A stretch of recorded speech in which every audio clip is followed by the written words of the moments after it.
महाराष्ट्र राज्य नव्हे आपला पुणे जिल्हा पोरका झाला, असं नेतृत्व परत मिळणं शक्य नाही. काल सकाळी बातमी पाहिली आणि अंतःकरणातून एकदम एकदम ध्वस्त झालं. आपलं काहीतरी कोणतरी घरातलंच गेलं असं वाटलं. म्हणजे अजितदादा खरं तर आपल्याबरोबर पुन्हा होणंच नाही, नेतृत्व असं मिळणं कठीण आहे. जेवढे बोलून म्हणजे शब्द सुचत नाही आहेत. कालपासून दिवसभर सारखं ते व्हॉट्सअपला प्रत्येकाचं जर स्टेटस बघून एकदम असं अंतःकरण भरून येत होतं सारखं. अजितदादा यांना आपली श्रद्धांजली, अखेरची श्रद्धांजली होण्यासाठी आपल्या सर्व निमगाव ग्रामस्थांच्या वतीने भावपूर्ण श्रद्धांजली. राज्याचे लाडके उपमुख्यमंत्री तथा पुणे जिल्ह्याचे पालकमंत्री आणि ज्यांनी या तालुक्यासाठी 4,000 कोटीचा भरपूर निधी दिला, त्यामध्ये आपल्या निमगावमध्ये सुद्धा 5 कोटीचा निधी त्यांचा आहे. आत्ता सुद्धा भाऊ 50 लाखाचं पुराचं साखरचं काम चालू आहे, त्यांच्याच निधीतलं. असा नेता आपल्यातून हरपला ही सगळ्यात मोठी शोकतता महाराष्ट्रावरती, जिल्ह्यावरती आणि आपल्या गावावरती पसरलेली आहे.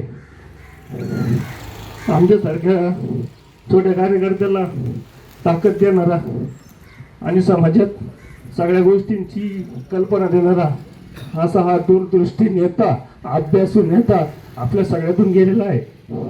मी सगळं ग्रामस्थांच्या वतीने दादांना भावपूर्ण श्रद्धांजली वाहतो.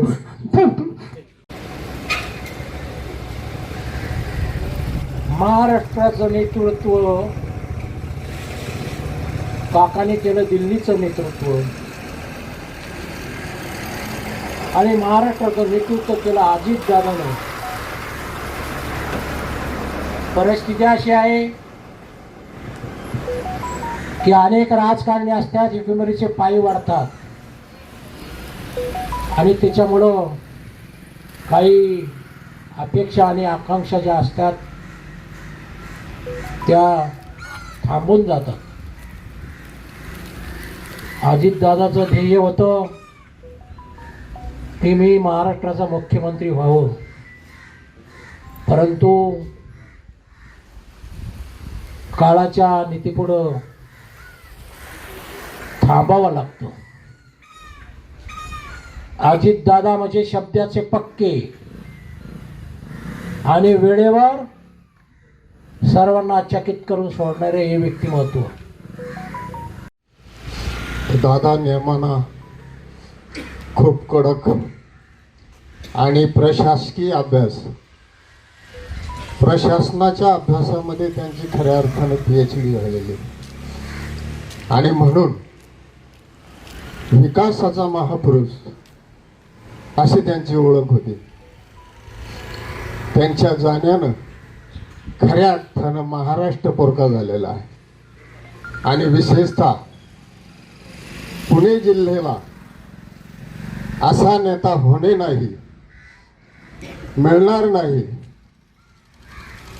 त्यांच्या या जाण्यानं खऱ्या अर्थानं प्रत्येक माणूस निशब्द. महाराष्ट्राच्या उमद्या नेत्याला आणि आपल्या पुणे जिल्ह्याच्या एका महापुरुषाला आज हा महाराष्ट्र पुणे जिल्हा मुकलेला आहे. दादांच्या जाण्यानं महाराष्ट्राची पोकळी कधीच भरून येणार नाही.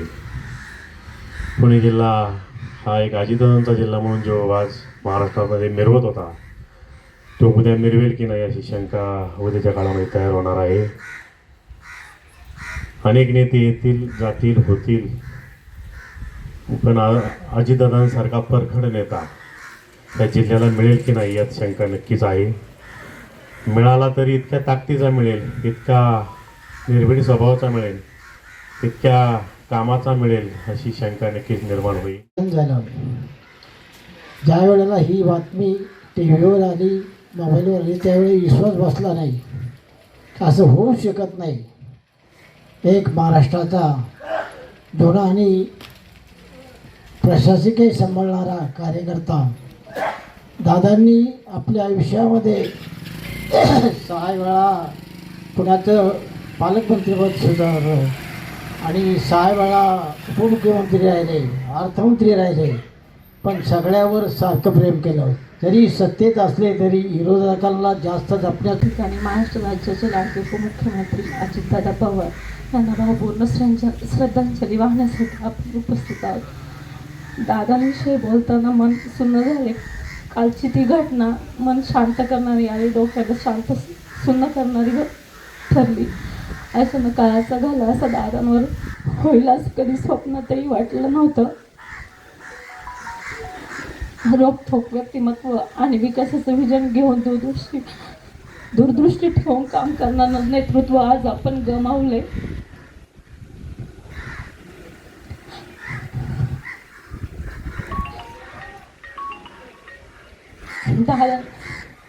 दादांच्या उपमुख्य 20 मिनिटामध्येच टी व्ही चॅनलवरती ती बातमी झळकायला लागली आणि मन असं घट्ट झालं.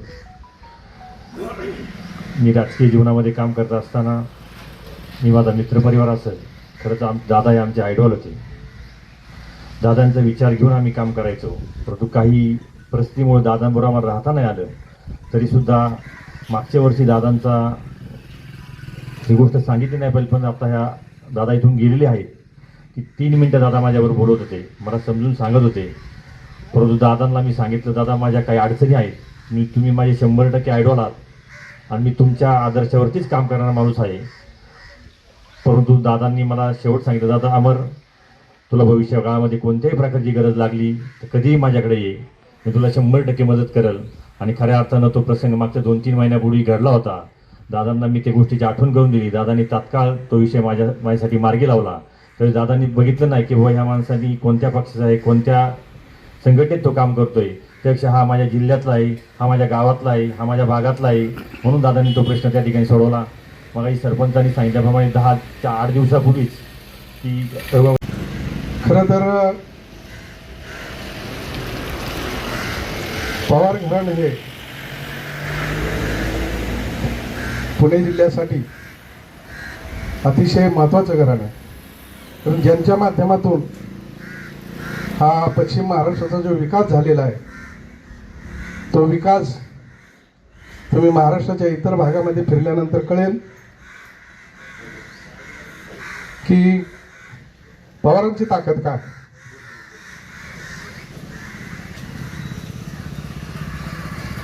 या ठिकाणी बोलण्यासारखं बरंच आहे.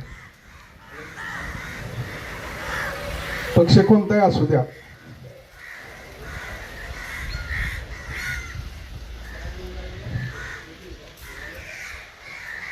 खऱ्या अर्थानं दादा गेल्यानंतर आज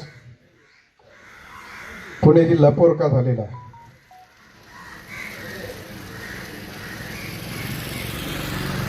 इथं अधिक बोलणं उचित होणार नाही, कारण